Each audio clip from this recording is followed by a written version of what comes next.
చంద్రబాబుకు రాయలసీమపై ఉన్నది కమట ప్రేమేనన్న ఏపీ విపక్ష నేత జగన్ వ్యాఖ్యలను సమర్థిస్తారా అంటే 40% మంది మాత్రమే అవునని, 60% మంది కాదంటున్నారు. జంగారెడ్డిగూడ నుంచి ఒకరు. హలో మదన్ గారు నమస్కారం, మాట్లాడండి.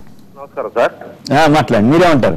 సార్ ఆంధ్ర రాష్ట్రం ఏర్పడినప్పటి నుంచి తీసుకుంటే సుమారుగా చంద్రబాబు నాయుడు 9 ఏళ్ళు, రాజశేఖర రెడ్డి ఒక 5.5-6 ఏళ్ళు, జనార్దన్ రెడ్డి గారు, విజయభాస్కర్ రెడ్డి, ఇట్లా ఇంచుమించుగా రాయలసీమకు సంబంధించిన వాళ్ళే 50 ఏళ్ళు ఉంటే 40 ఏళ్ళు సుమారుగా వాళ్ళే ఉన్నారు. ఎవరు కూడా రాయలసీమకు కానీ ఈ అనంతపురం కరువు జిల్లాలకు కానీ ఏం చేయలేకపోవడం అనేది చాలా విచారకరమైన విషయం. ఏం చేయలేదన్నది కరెక్ట్ కాదులేండి, ఏం చేయలేదన్నది ఇంత ప్రాబ్లమ్ కంప్లీట్ చేయండి. చెప్పండి, మీరేమంటారు? అయితే ఇప్పుడు పట్టించే విషయంలో చంద్రబాబు నాయుడు చేస్తానంటారు, జగన్మోహన్ రెడ్డి వద్దంటాడు. సరే, జగన్మోహన్ రెడ్డి కూడా పట్టించేమని చెప్తే చేసుకో, ఇబ్బంది లేదు. పోలవరం స్పీడప్ చేయమని చెప్పి చెప్పచ్చుకుండా ఈయనేమో వద్దంట. ప్రతి విషయంలో ఇద్దరు కూడా ఏదో ఒక ఇష్యూ తీసుకొని, మనం తీసుకుంటే అసెంబ్లీలో జరిగిన హడావిడి, అంతకుముందు రాజధాని గురించి తీసుకోవటం, సమస్యని మధ్యలో వదిలేయటం, కంప్లీట్ చేయట్లా. ఇప్పుడు ఈయన చివరి వరకు పోరాట్లా, ఆయన దాన్ని తీసుకొని చేయాల్సిన విధంగా చేయట్లా. ఓకే, రైట్, బాగా చెప్పారు. జగన్ గారు నన్ను అడిగితే, ఇప్పుడు జగన్ గారు నిన్న ఇవాళ గోదావరికి కృష్ణా బ్యారేజీ పోవడం కంటే కర్నూలు, అనంతపురం పోయి అక్కడ అకాల వర్షాలు వచ్చిన వాళ్ళని కాస్త పరామర్శించుంటే వాళ్ళ అవసరంతో వచ్చిండేవాళ్ళు. ఇప్పుడు ఇక్కడికి అయిపోయిన పెళ్లికి మేళం ఉన్నట్టు అసెంబ్లీలో మాట్లాడేసామంతా అయిపోయింది, దాని పనులు స్టార్ట్ అయిపోతుండగా అర్ధగంట సేపు ఫ్లైట్ దిగి బస్ ఎక్కి అక్కడ పోయి హాఫ్ అన్ అవర్ ఏం సాధించినట్టు. సో ఇది కేవలం రాజకీయం, ఫక్త్ రాజకీయం, చౌకబార్ రాజకీయం కనిపిస్తుంది. ఎగ్జాక్ట్లీ నేనైతే ఉన్నాం కాబట్టి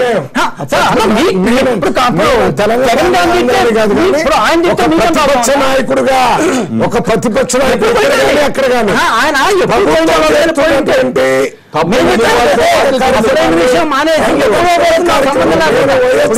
కాంగ్రెస్ కాదు, ప్రతిపక్ష పార్టీ ఇది ఉంది అంటే మీరు ఏం మాట్లాడుతున్నారు? ఎట్లా, ఎందుకు జగన్ గారు చెప్పండి.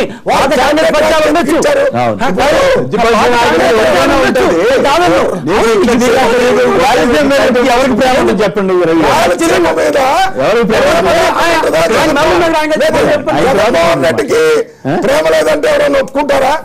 ఎన్ని ఇప్పుడు చూడు,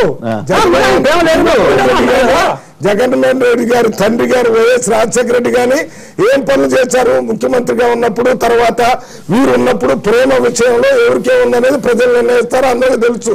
నేను ఇక్కడ మాట్లాడేది ఏంటంటే, ఒక ప్రతిపక్ష నాయకుడు బస్ ఎక్కాడు, ఫ్లైట్ ఎక్కి దిగాడు, ఆడిపోయాడని మరి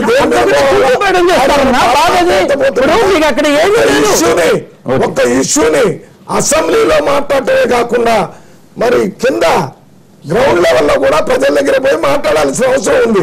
దాన్ని ఊరికినే వదిలిపెట్టడం కాదు, దాని సంగతి అక్కడ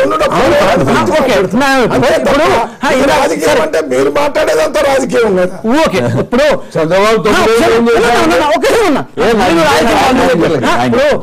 శ్రీరాములు గారు దాన్ని రాయలసీమ వాళ్ళు, వీళ్ళు రాయలసీమ పక్క జిల్లా వాళ్ళు, నేను కూడా రాయలసీమ చిత్తూరుని, మేము ముగ్గురం దాదాపు అటు ఇటు ఉండాలి. సో ఇప్పుడు ఈ పట్టిసీమ ప్రాజెక్ట్ ద్వారా ఆల్రెడీ ఉరవకొండ దాకా కాలం ఉంది, వాటర్ వస్తుంది. ఆ తర్వాత కాలం ఉంది, నేను చెప్పింది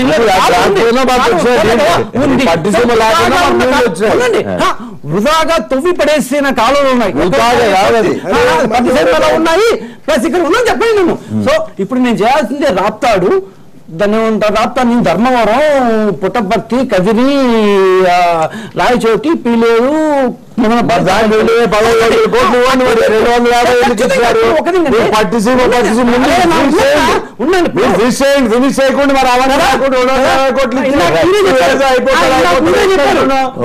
కాలువలు వేస్తే ఎందుకంటే కాలువలు వాళ్ళు 2 వేరే ప్రాజెక్టులు మీరే చెప్పారు.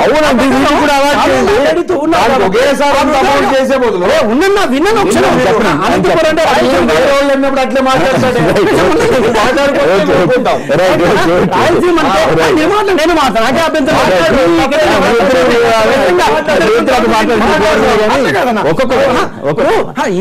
ఇంత స్ట్రెచ్ లో చిత్తూరు దాకా నీళ్ళు ఇస్తాము మేము 1 సంవత్సరంలో, కనీసం 1 సంవత్సరంలో అనంతపురికి వస్తుంది. ఆ తర్వాత అట్లీస్ట్ ఈ కాలం 1 సంవత్సరంలో అనంతపురం వాటిస్తాం మేము చెప్తున్నాం. ఇప్పుడు లేదు అంటే మేమేం చేయాలి? ఇప్పుడు చిత్తూరు దాకా నీళ్ళు వస్తున్నాయి, మీరు ఇస్తుంటే అదే ఇప్పుడు జరిగేది. ఎట్లా పట్టిసీమ ఆపేశారా, పోలవరం ఆపేశారా? మ్యాండేట్ వచ్చింది. ఇప్పుడు ఆపారంటే చేస్తారు, ప్రాంతాల మధ్య వైషమ్యాలు పెడుతున్నారు. గోదావరి జిల్లాలకు వెళ్ళి మీకేదో అన్యాయం జరిగిపోతుంది అక్కడ సప్లైస్ వాటర్ కావాలంటే ఇప్పుడు రాజశేఖర రెడ్డి గారు 2005లో వెంకట్రావు కమిటీ వేసి 2006 జనవరి 9వ తేదీని కావాలంటే జగన్ గారిని అసెంబ్లీలో తీసుకోమండి, 1 లక్షలు పూర్తి చేయండి. సో ఎం వెంకట్రావు గారి కమిటీ 10 మంది వ్యవసాయ నిపుణుల చేత వేసిన సాగునీటి వాళ్ళ చేత వేసిన కమిటీనే ఒక్కొక్క నెలలో ఎంత నీళ్ళు తీసుకోవాలి, 80 టీమ్స్ కావాలి, ఇవంతా నీటి ఉన్నాయి. ఎక్కడ ఎంత వాటర్ ఇక్కడ అందరికీ ఒక సమస్య వస్తుంది. సరే అక్కడ రిజర్వాయర్ ఉందా లేదా అని 80 టీఎంసీలు 1300 కోట్లతోటే తోడే పరిస్తుంటే 1,000 కోట్లు పెట్టి నేను స్టార్టింగ్ చెప్తా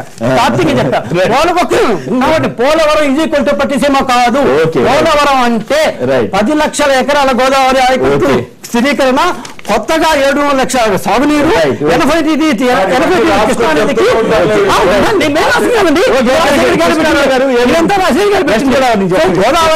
కృష్ణారావు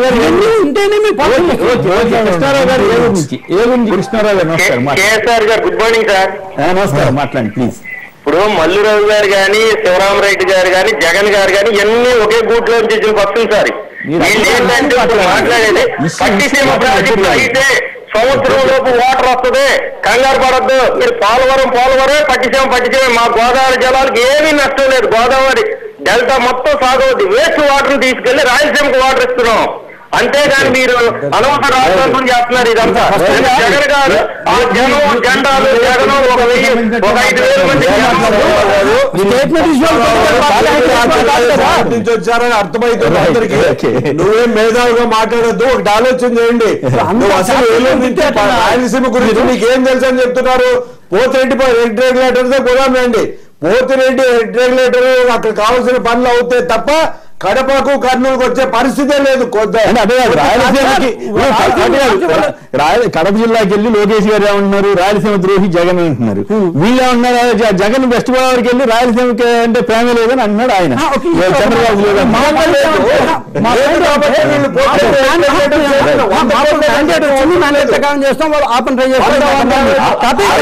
ఈ పాయింట్ కొంచెం ఆపడానికి ఆల్రెడీ ట్రై చేయగలుగుతారు.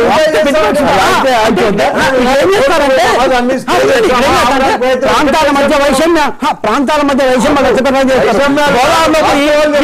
అన్యాయం జరిగిపోయింది అని చెప్పి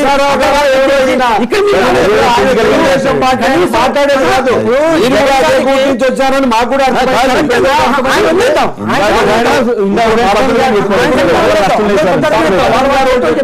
అంతకుముందు కాంగ్రెస్ ఏం చేసింది?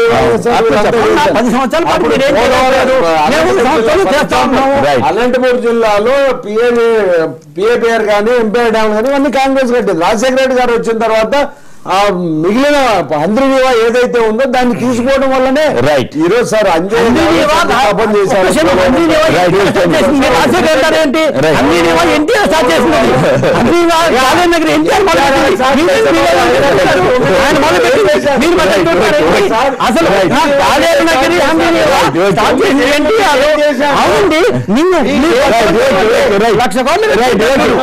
ఒక్క దీనికి రాలేదు చెప్తున్నారు కదా. ఏదైతే ఉందో రాజశేఖర రెడ్డి మన అంజయ్ గారు శంకుస్థాపన చేశారు పోలవరం అంటున్నారు. దాని తర్వాత 16 సంవత్సరాలు పరిపాలించింది తెలుగుదేశమే. మరి అసలు పోలవరం ఊసెట్టడానికే భయపడ్డాడు చంద్రబాబు నాయుడు గారు. ఇట్లా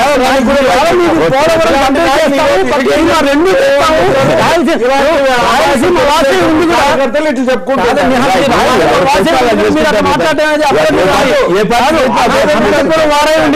పుట్టించకపోతే తెలిసేట్లేదు. ఒకటి మాత్రం ఏ గుట్టు నుంచి మల్లురావు వచ్చారు, ఆయన వచ్చారు, అందరూ కాంగ్రెస్ వాళ్ళే కదా. ఏ గుట్టు నుంచి చంద్రబాబు నాయుడు వచ్చాడో ఆయన అడగండి. ఏ గుట్టు నుంచి వచ్చాడో చంద్రబాబు నాయుడు గుంటూరు తెలిసి ఉండాలా. చంద్రబాబు కూడా మా గుట్టు నుంచే వచ్చాడు. 30 సంవత్సరాల కింద వచ్చాడండి. జగన్ ఒక మాట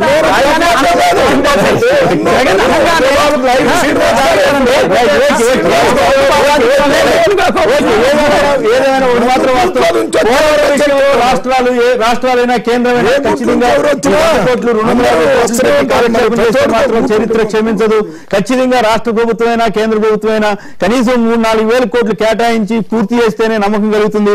లేకపోతే మీరు ఎన్ని కథలు ఎన్ని కమామిషన్ చెప్పినా ఏ పార్టీ ప్రభుత్వాన్ని అయితే కేంద్రం కానీ రాష్ట్రం కానీ నమ్మదు. మొత్తం మీద ముందుగా రాష్ట్రమైనా సరే కేంద్రమైనా సరే పోలవరం మీద పూర్తి కేంద్రీకరించాలని, ఆ తర్వాత మిగతా ఏం చేసినా కూడా అభ్యంతరం లేదని మనం భావించాలి. చంద్రబాబుకు రాయలసీమపై ఉన్నది కపట ప్రేమేనన్న ఏపీ విపక్ష నేత జగన్ వ్యాఖ్యలను సమర్థిస్తారా అంటే 40% మంది మాత్రమే అవునని, మిగతా 60% మంది చంద్రబాబు గారికి అనుకూలంగా SMS పంపించారు. అందరికి కూడా ధన్యవాదాలు. శివరామరెడ్డి గారు, అట్లాగే విజయ్ కుమార్ గారు, మల్లి రవి గారు, అలాగే TNGO అధ్యక్షుడు రవీందర్ రెడ్డి గారు, అందరికి కూడా ధన్యవాదాలు. ఇది నేటి వార్తా విశ్లేషణ కార్యక్రమం. నమస్కారం.